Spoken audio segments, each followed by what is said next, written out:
He ignored me on every Father's Day for 20 straight years. I didn't get a call. I didn't get a card. I didn't even get his silence. I got his absence. But 1 week after I won $72 million, my son remembered I existed. Suddenly, he was all smiles and, "Hey, Dad," like we'd just spoken last week. He wanted to throw a Father's Day barbecue, said it was long overdue, said he missed me. And just like that, the man who left me to grow old alone wanted to celebrate fatherhood. If you've ever been loved only when you were useful, stick around.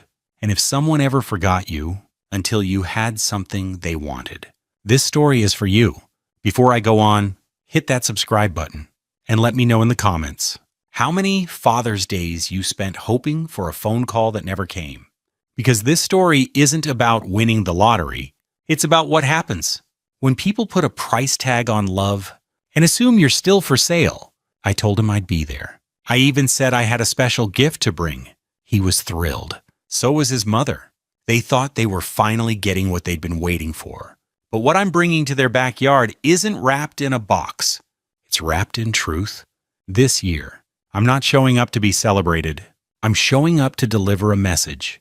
They won't forget. After 2 decades of silence, I finally have something to say. And this time, they'll have no choice but to listen. My name is Jonathan Pierce. I wasn't always a millionaire. I wasn't always alone, either. There was a time when I had a wife, a son, and a house that smelled like Sunday dinners and fresh laundry. That was before everything collapsed. Vanessa, my ex-wife, was a woman who loved appearances more than substance. She liked shiny things, expensive things, and when I couldn't give her those anymore, she decided I no longer fit the picture. She left me at 45, took the house, the car, and the son we raised together. Her lawyer was ruthless. Mine was exhausted. I walked away with an old Honda, a box of clothes, and a quiet apartment in the cheapest corner of Riverbend, Oregon. Our son, Ethan, was 17 when the divorce hit, old enough to choose, and he chose her new boyfriend, a corporate guy with a lake house, a sports car, and the kind of smile that came with bonus checks. "Dad, maybe if you'd worked harder," Ethan told me once, "we wouldn't be in this mess." I didn't fight back, didn't argue. How do you explain to your child that doing your best wasn't enough to keep your family intact after they left? I still tried birthdays, graduations. I sent cards, gifts, notes all returned unopened. I called and left messages no one ever returned. Each year, Father's Day came and went like a ghost. I would sit by the window with a mug of lukewarm coffee, telling myself maybe next year, but next year never came. 3 years after the divorce, I had heart surgery, alone. No flowers, no visitors, just the beep of machines and a nurse named Kelly who held my hand before they put me under. That was the lowest point. But even rock bottom has a floor. I was still an accountant back then, underpaid, overlooked, but I had one thing left, my mind. And I started using it while others binge-watched TV or drowned in bitterness. I read books on real estate, finance, and market patterns. I clipped foreclosure listings from the Riverbend Tribune. I drove to properties no one wanted and saw potential where others saw failure.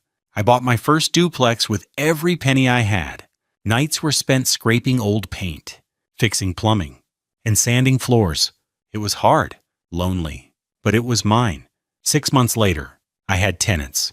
A year after that, I bought another house, then another. While Ethan posted selfies from ski resorts and Vanessa flaunted fake charity work, I built an empire from drywall and discipline. And through it all, I stayed silent. I didn't show off, didn't call them, didn't rub my slow success in their faces. I just worked and waited. Because one thing life taught me is that time always tells the morning it happened. Riverbend was unusually quiet. Sunlight spilled through my kitchen window like gold dust, and I was sipping black coffee, watching the light shift across the hardwood floors I'd refinished with my own 2 hands 15 years ago.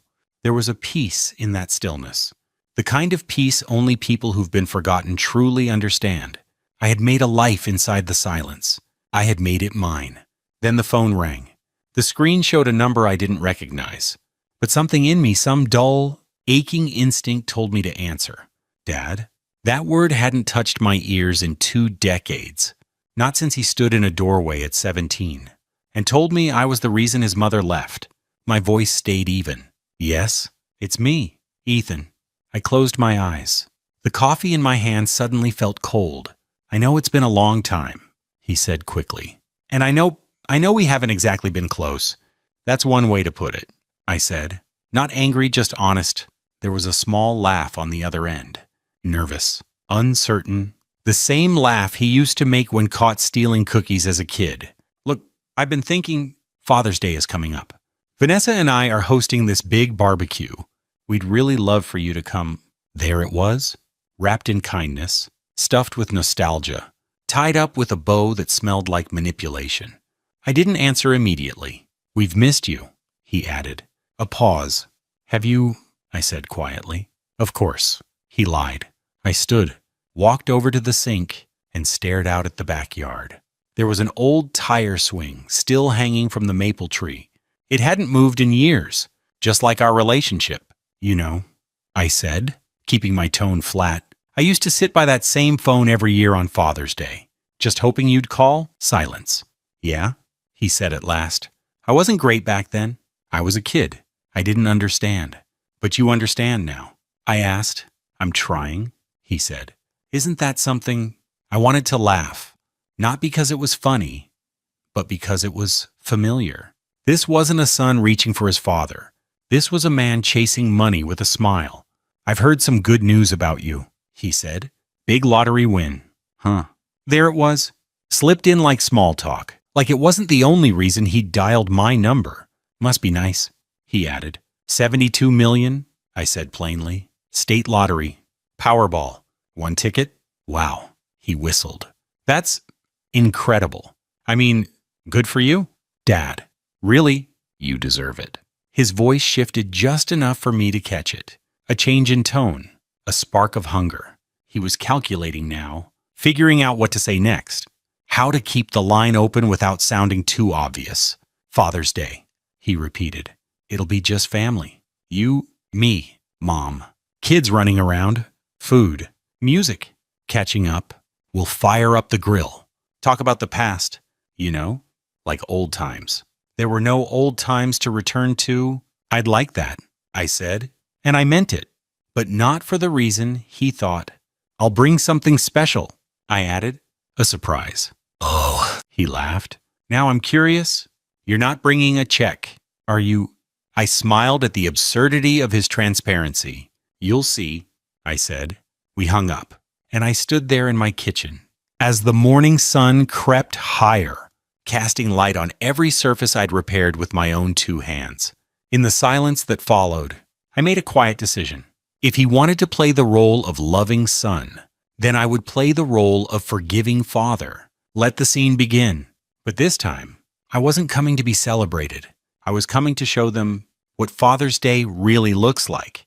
For the fathers who were never called, 3 days after that phone call, I dialed his number again.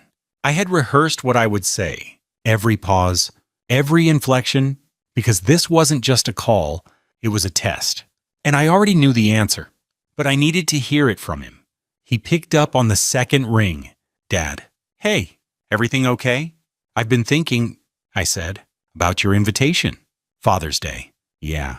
His tone perked up like a dog waiting for a treat. I need to be honest with you. Ethan, I said slowly, I might not be able to come. What? Why? I've run into a bit of a situation. I let the words hang in the air like fog. What kind of situation? Financial, I said. I made a few bad calls with the money. Tried to double it through crypto trading. Lost almost all of it. Dead silence. Wait, what? He said, his voice suddenly thinner. I didn't tell the press. I didn't want the story out. But between the crash and some bad investments, there's not much left. Barely enough to get by. I could almost hear him doing the math, subtracting 72 million in his head. The silence stretched, then cracked. Wow, that's really rough. Dad, I'm sorry to hear that. No concern? No offer to help? No, are you okay? Just the empty tone of a man who just watched his golden goose fall dead in the yard. "Yeah," I said. "It's been a hell of a few weeks." "Well," he cleared his throat. I mean, maybe it's best if we skip this year's barbecue. You probably need space, time, to sort things out. Of course, no money, no reason to celebrate. I understand," I said calmly. "We'll catch up another time," he added quickly. "Once things are better, right? Take care of yourself," he said. And just like that, the line went dead. "No, we love you. No, we're here for you. No, you're still our father." I stood in my kitchen, staring at the silent phone in my hand. My reflection stared back from the microwave door, older, wiser, but still human enough to feel that small sting of betrayal, even when it wasn't surprising. I'd suspected the truth, but now I had confirmation. He didn't want to reconnect. He didn't want to rebuild our relationship. He wanted the money, and now that it was gone, so was I. Vanessa didn't call, didn't message, didn't follow up with "How are you really doing?" The woman who once said I was too dull to succeed now couldn't be bothered to feign interest. Once she thought I had nothing left. It wasn't anger I felt. It wasn't even sadness. It was clarity. For 20 years, I had blamed myself. Maybe I wasn't a good enough father. Maybe I didn't try hard enough. Maybe I hadn't fought loud enough, long enough, strong enough. But that call told me something different. It told me that I had been enough. They just never wanted what I had to give. That was the moment something shifted inside me. The plan I'd started as a quiet defense became something sharper. Not revenge, never that. But truth, sharp, simple, unforgiving. This Father's Day, I wouldn't be forgotten. They would remember me. Not for the money I had, but for the man they underestimated. 2 days after Ethan vanished again, my phone rang. But this time, the voice wasn't polished, rehearsed, or dripping with hidden agendas. It was clear, calm, human. "Mr. Pierce?" A pause. Then, "It's Claire. Claire Whitman?" The name slid across my memory like a breeze through an old room. Claire, the barefoot girl who lived 2 doors down when Ethan was little. Big eyes, smarter than most adults, always carrying around a notebook and a pencil stub. I used to help her with math while her mom was in and out of the hospital. Now her voice had the edge of a woman who had lived, lost, and grown sharper because of it. "I hope this isn't a bad time," she said. "I saw your name in the paper. The lottery win." I braced myself. Another call, another smile, another favor. But what followed stopped me. I just wanted to say, "Congratulations. You were one of the kind ones. You still deserve good things." I stayed silent a moment, because kind words are the hardest to believe. When you've gone so long without hearing them. "Thank you," I said. We spoke like old neighbors catching up. About Riverbend, about how the trees on the corner had finally been cut down. How her mother passed quietly in a hospice 2 years ago. "I work for the Tribune now," she said. "Local beat reporter. Mostly community pieces, but I dip into investigation when I can." Something in her tone shifted. "Can I ask you something? Off the record, of course. This story about your son inviting you back after 20 years. It didn't happen before the lottery win, did it?" "No," I said. She paused. "Did he ever call before that?" "Not once. Not once," I confirmed. "I thought so," she said, exhaling. "Why do you ask?" "Because something about the timeline doesn't sit right with me. And because there's something I need to tell you." She hesitated. "You remember my dad? Big guy, oil on his hands, always fixing something. That's him. He invested in a startup 6 years ago, poured everything he had into it. Retirement, house equity, everything. The founder promised a 5x return within 18 months, said it was the future of intelligent systems. I already knew what was coming. The company was called Prismatech. The founder's name was Ethan Pierce. My chest didn't tighten, it locked. I didn't realize until I saw the name in the headline last week. Local lottery winner's estranged son reaches out for Father's Day. Oh, I leaned back in my chair, staring at the ceiling, as if the truth could be less painful if I looked away from it. Claire continued, her voice quieter now. My dad kept believing it would bounce back, kept making excuses for the delays. But Ethan disappeared, changed numbers, shut down the website, left nothing but promises and broken families. I closed my eyes. He died 2 years ago, she added. Heart failure. They said, but honestly, I think the real cause was hope. That sentence cracked something in me. I'm sorry, I whispered. I'm not telling you this to get even, she said. I'm telling you because I want to help and because I think maybe you and I are standing in the same kind of silence. She was right. We were both children of men who were failed by the same son. Claire, I said, steady now. You don't owe me anything. I disagree, she said. You gave me stability when mine was falling apart. Helped me believe the world still had good people in it. Let me return the favor. A beat of silence passed. I've already started digging, she said. Your ex-wife has a GoFundMe campaign for stage 3 ovarian cancer, but there's no medical record in Riverbend or Portland showing she's in treatment. She posted photos from a chemo center, but they were lifted from a stock image database. Of course she did. And Ethan? I asked. Still playing the game. There are whispers of a new venture, unregistered. Private investors only, no product, no timeline, just cutting-edge AI and massive upside. She paused again. I've contacted 3 families who lost money in the last 2 years. One mortgaged their home. Another borrowed against college savings. They're all ready to talk. I felt my jaw tighten. Not with rage, with purpose. What do you need from me? I asked. Just your story, she said. And your trust? You have both. Her voice steadied. Then we're going to show them what real truth looks like. And for the first time in 20 years, I felt something rise in my chest that had almost died completely. Claire didn't waste time. Within 48 hours, she had uncovered more about Vanessa Pierce than her neighbors had seen in 20 years. The GoFundMe campaign had raised over $70,000. It was full of heartbreaking updates. Day 12 of chemo. Feeling weak, but fighting? Day 21. Insurance denied another treatment. Please share. There were selfies of her in scarves, sitting in a recliner with an IV pole beside her. But Claire's trained eyes didn't miss the truth. The photos weren't original. They were lifted from a cancer support forum, images of real women fighting real battles. Vanessa had cropped them, filtered them, and passed them off as her own. But that wasn't all. There were no hospital admissions under her name. No oncology records. Not even a prescription for anti-nausea medication. She hadn't seen a single doctor. Claire cross-checked dates of her so-called treatments with her social media activity. On the same day she claimed to be vomiting after radiation, she was tagged at a wine tasting event in downtown Portland. Classic grift? Claire muttered. She's not just lying, she's monetizing sympathy. While Claire dismantled the mother, I turned to the son. I made calls, lots of them, to every investor Ethan had pitched to in the past 10 years. Some hung up, some swore, but most listened. They remembered the big promises, the cutting-edge algorithms, the AI breakthroughs, the limited-time founder access.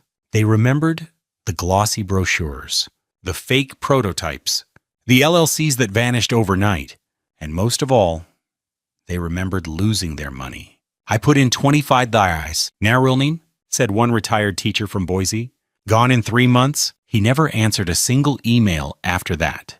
He told me we'd be on the ground floor of the next Amazon. Said another, I had to refinance my house because of him. I collected every story. Claire verified each claim, cross-checked it with bank statements, emails, and LinkedIn timelines. We built a timeline year by year of Ethan's entire fraudulent portfolio. By the end of the week, we had a war chest of truth, 75 pages of documentation, screenshots, bank records, donor lists, forum posts, video clips, even a secretly recorded Zoom pitch where Ethan promised a 700% return to an elderly investor. Claire knew the right people. She handed the file to a contact at the state attorney's office. Another copy went to a journalist at the Oregon Chronicle. A third landed in the inbox of a local YouTuber known for exposing scams. But that wasn't enough. We wanted them to feel it. Not behind closed doors, not with quiet shame, but publicly, on stage. We chose Father's Day, The same day Ethan had invited me to stand in front of his new life and pretend nothing happened. Claire coordinated everything. At exactly 3:00 p.m., just as the barbecue would be reaching its peak, the lawsuits would be delivered. Multiple ones. From different victims, filed in 3 counties. At 3:05, Claire's article would go live. A full expose. Headline: From Father's Day to Fraud, How a Riverbend Son Built a Fortune on Lies. At 3:10, the GoFundMe account would be flagged and frozen. Every donor notified. Every lie exposed. And at 3:15, Claire herself would arrive. Not as a friend, but as a witness. She would hand Vanessa a printed copy of her medical file, blank, empty, undeniable. And Ethan, he'd be handed a folder. Inside, the truth. All of it. No yelling, no threats, just cold, hard, organized consequence. We're not coming for revenge, Claire told me as we loaded the final documents into envelopes. We're coming for justice, and we're right on time. That night, as I sat alone in my living room, I looked at the watch I'd worn for 30 years. It ticked steadily, calm, certain. For 2 decades, time had been the enemy, a reminder of everything lost. But now time was the weapon, and Father's Day would be the hour of truth. The invitation had said family barbecue, but the air felt anything but warm as I pulled into the driveway. String lights hung from the porch. Laughter drifted from inside. Burgers sizzled. Fragrance of corn and coleslaw mixed with the faint scent of perfume, Vanessa's perfume. She was standing near the grill, flipping patties with a practiced smile. Inside, Ethan greeted guests like a host on a stage. I saw the cameras. Some guests live streaming. A banner said, Father's Day with Dad above the buffet table. He wore that same corporate smile. His eyes flicked to the door as I walked in. Jonathan Pierce, former accountant turned millionaire. I carried a brown leather portfolio. From the outside, it looked like the gift I promised. From the inside, it contained everything they'd never wanted me to remember. I was silent as I stepped in. Their eyes widened, excitement flickered when they recognized me. This is Dad, they whispered to others. Vanessa glided forward, pulled me into a hug. Ethan shook my hand, looking relieved to finally see me sit down. They told me stories. Old family trips, childhood mishaps, memories they said they'd missed. I nodded and smiled. But my gaze drifted to the portfolio bag on the table. Inside waited evidence. At exactly 3:00 p.m., Claire and a woman in a gray suit arrived at the edge of the yard. The woman a process server. Guests glanced, puzzled. Cameras captured everything. At that moment, Ethan approached, glass of iced tea in hand. Dad? This is kind of wonderful, right? We're eating, laughing, finally together. I tilted my head. Yeah, I said softly. Except, where's the gift you promised? His laughter froze. He looked behind him, clear panic. That's when Claire stepped forward, hand extended, phone tucked in. Hello, Vanessa. May I? No invitation. No warning. She handed Vanessa a thick envelope. Paper rustled. Vanessa's face whitened. Minutes later, the process server walked over, handed Ethan a stack of documents. He unfolded one. His name, capital letters, case number, then another, and another. Live stream alert chirped. A guest gasped. One began filming with a steady hand. Vanessa stood stunned. Dad, she's faking cancer. Someone off camera asked. Vanessa reached for her phone, tried to delete posts on her fundraising page. But comments flooded in. Screenshots appeared on other phones. A guest shouted, That's her doctor's note. It's blank. Ethan's face crumpled. The host's mask cracked. He flipped through the claims. Investor lawsuits. Fraud allegations. Debt demands? His shoulders sagged. A waiter offered water. He didn't take it. Claire watched. Expression resolute. Then she spoke into her phone camera. This is part of a full expose from the Riverbend Tribune. All evidence has been submitted to the courts. Vanessa Pierce is being investigated for fraudulent charity claims. Ethan Pierce faces multiple civil suits for investment fraud. Whispers turned into silence. The livestream went viral in real time. Neighbors gathered at the fence. A man across the street hurried over with documents printed off his tablet. Children stopped playing. A drone hovered low over the backyard. I stood, opened my portfolio, retrieved a single paper, a printout of my messages.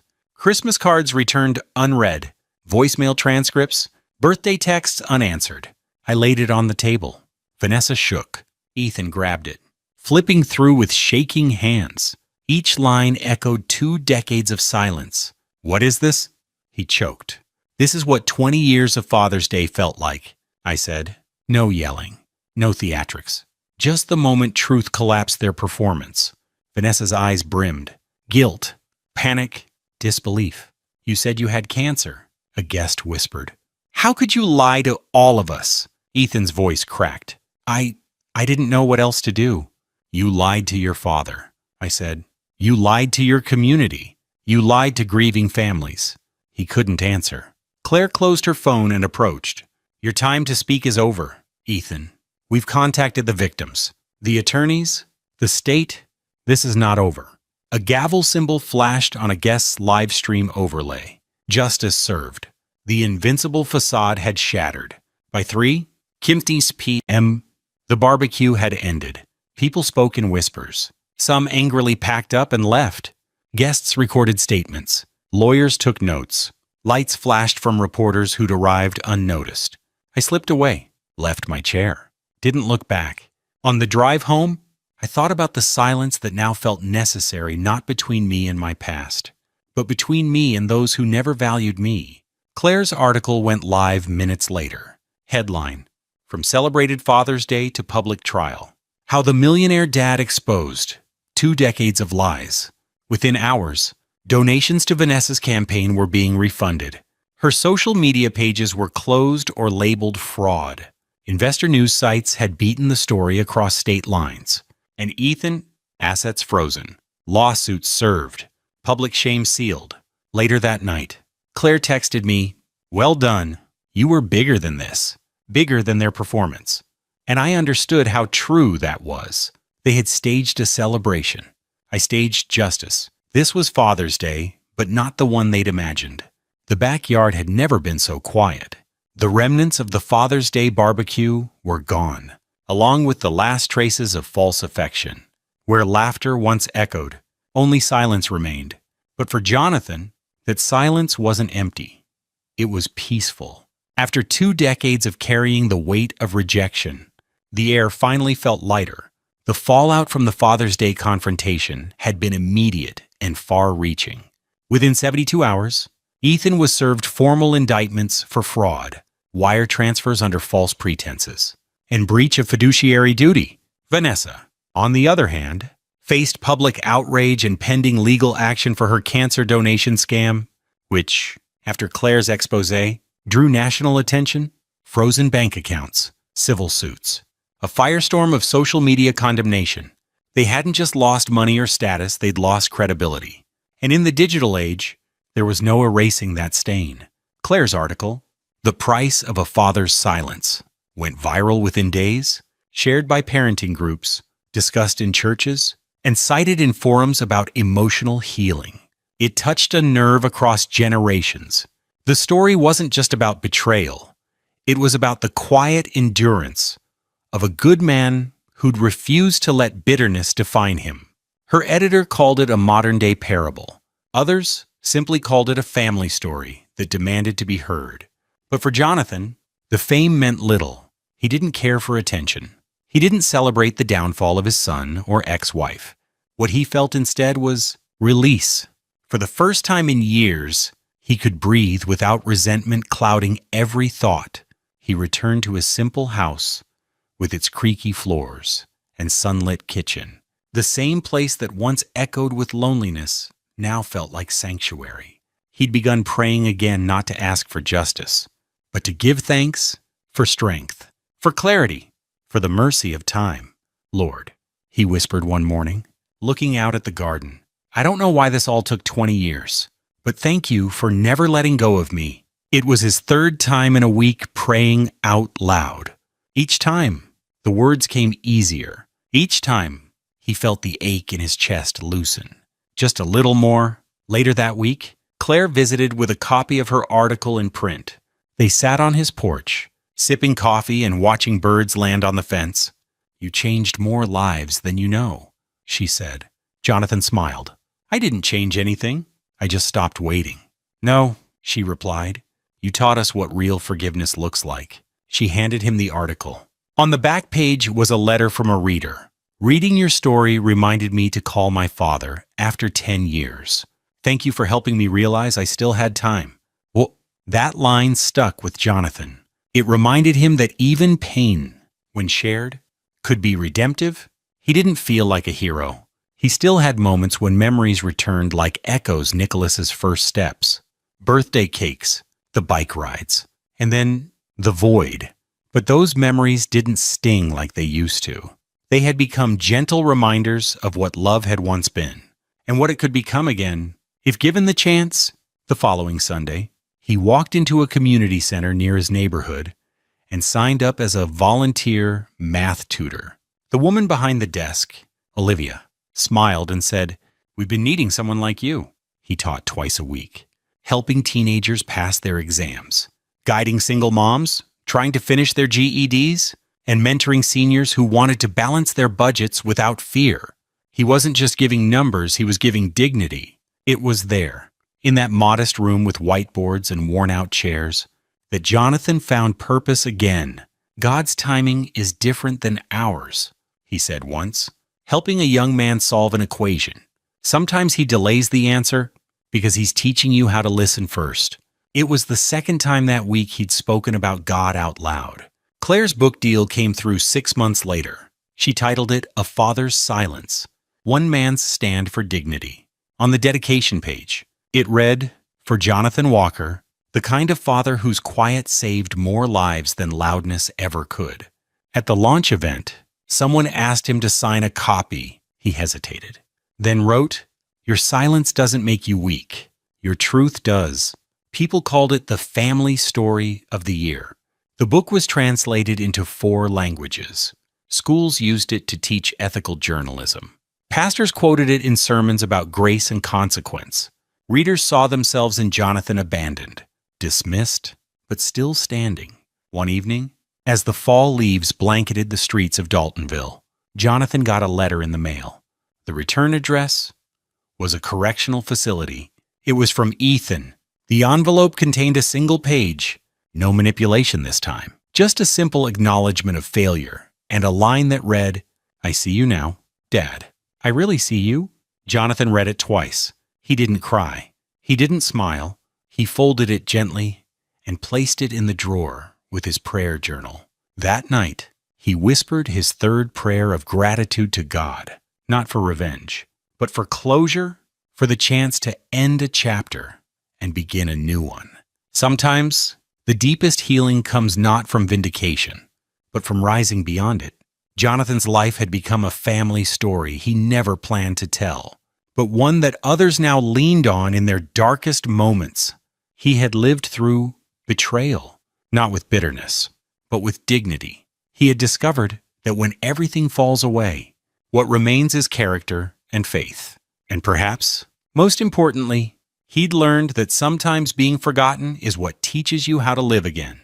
Lessons from my own life. Your worth isn't measured by who remembers you, it's defined by what you remember about yourself. Justice may come late, but dignity is always yours to keep. Even broken family stories can become blueprints for healing. Forgiveness isn't about erasing the past.